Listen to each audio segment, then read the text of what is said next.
Magandang umaga mula sa Pag-asa Weather Forecasting Center. Ito na ating update sa magiging tayan ng panahon sa susunod na 24 oras. Patuloy pa rin ang epekto ng northeast monsoon o hanging amihan sa malaking bahagi ng Luzon. Samantala, ito namang easterlies o yung mainit na hangin galing sa Karakatang Pasipiko ang umiiral sa bahagi naman ng Visayas at sa Mindanao.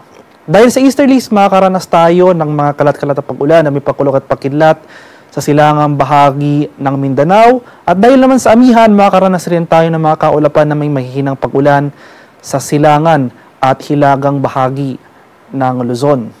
Sa nalalaming bahagi ng ating bansa, kasama na dyan ang Metro Manila, ay maaliwalas sa panahon na ating inaasahan, may tsansa pa rin ng mga light rain sa pag-ambon na dala ng amihan sa Metro Manila and the rest of Luzon.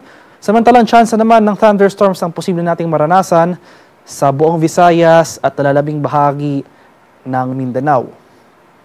At para naman sa magiging lagay ng ating panahon ngayong araw dito sa Luzon, dahil sa amihan, asahan pa rin natin yung mga tsansa o yung mataas sa tsansa ng kaulapan na may mahihinang pag-ulan dito sa areas ng Cagayan Valley, sa mga lalawigan ng Apayao, Kalinga, sa bahagi ng Mountain Province, pati na rin dito sa lalawigan ng Ifugao, Aurora, buong Quezon, at sa bahagi ng Camarines Norte.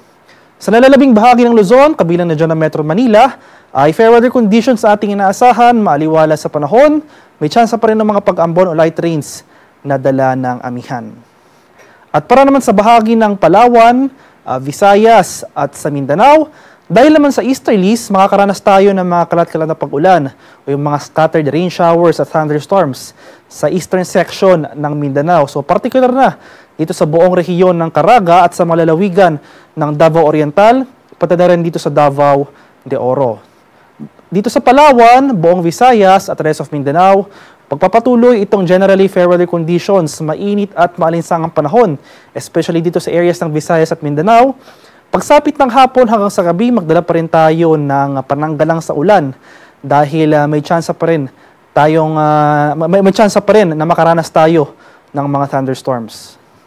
At para naman sa kalagayan ng ating karagatan, sa kasalukuyan, may nakataas pa rin tayong gale warning na dulot ng amihan. Partikular na sa mga dagat-baybay ng Ilocos Norte, Batanes, Cagayan, kabilang na dyan ang Babuyan Islands, at sa mga seaboards ng Isabela.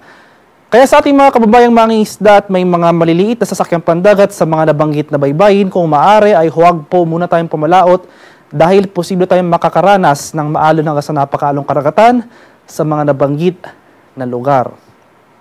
At para naman sa ating 3-day extended weather outlook sa mga piling syudad o sa mga piling lugar ng ating bansa, simula bukas, araw ng Biyernes hanggang sa Linggo, inaasahan natin ang tuluyang paghina ng hanging amihan. So hindi na natin inaasahang makakaapekto ang northeast monsoon sa buong Luzon for the next 3 days. So akibat ng paghina ng amihan ang pagtaas ng ating maximum temperature sa hapon or sa tanghali. Kaya mainit at malinsangang panahon na muli ang posible nating maranasan starting tomorrow.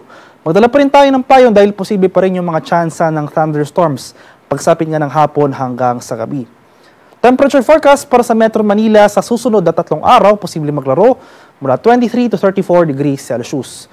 14 to 24 degrees naman dito sa Baguio City at 24 to 31 degrees Celsius sa bahagi ng Legazpi City. Sa bahagi naman ng Visayas, for the next 2 days o sa araw ng Biyernes hanggang sa Sabado, magpapatuloy pa rin itong maaliwalas sa panahon, mainit at maalinsangan, ngunit pagsapit ng Linggo, especially dito sa area ng Eastern Visayas, sa lugar yan ng Tacloban City, dahil sa easterlies o yung hangin na nanggagaling sa Karakatang Pasipiko, asahan natin yung mga pag-ulan na dala ng weather system na ito. Temperature forecast para sa Metro Cebu for the next 3 days, posibleng maglaro mula 25 to 32 degrees Celsius. 26 to 33 degrees naman dito sa Iloilo City at 24 to 31 degrees Celsius sa bahagi ng Tacloban City. At sa bahagi naman ng Mindanao, for the next 3 days, gayon rin po, magpapatuloy itong mainit at maalinsangang panahon, generally fair weather conditions. Generally fair weather conditions, simula umaga hanggang sa tanghali, ngunit posible pa rin yung mga tsansa ng thunderstorms pagsapit nga ng hapon hanggang sa gabi. Temperature forecast para sa Metro Davao for the next 3 days, posible maglaro mula 24 to 33 degrees Celsius. 23 to 33 degrees naman dito sa bahagi ng Cagayan de Oro City at 23 to 33 degrees Celsius sa bahagi ng Zamboanga City. Ang haring araw dito sa Kamaynilaan ay sisikat mamayang 6 a.m. ng umaga at lulubog naman mamaya sa katapos na 6:07 ng hapon. At para sa dagdag impormasyon tungkol sa ulat panahon, lalong-lalo na sa mga thunderstorm advisories na posibleng i-issue ng ating Pag-asa Regional Center sa ating mga lokalidad, ay follow kami sa aming social media accounts at DUST_Pag-asa. Mag-subscribe na rin kayo sa aming YouTube channel sa DUST Pag-asa Weather Report at palaging bisitahin ang aming official website sa pag-asa.dust.gov.ph. At yan naman po ang latest mula dito sa Pag-asa Weather Forecasting Center. Magandang umaga sa ating lahat. Ako po si Dan Villamil nag-uulat.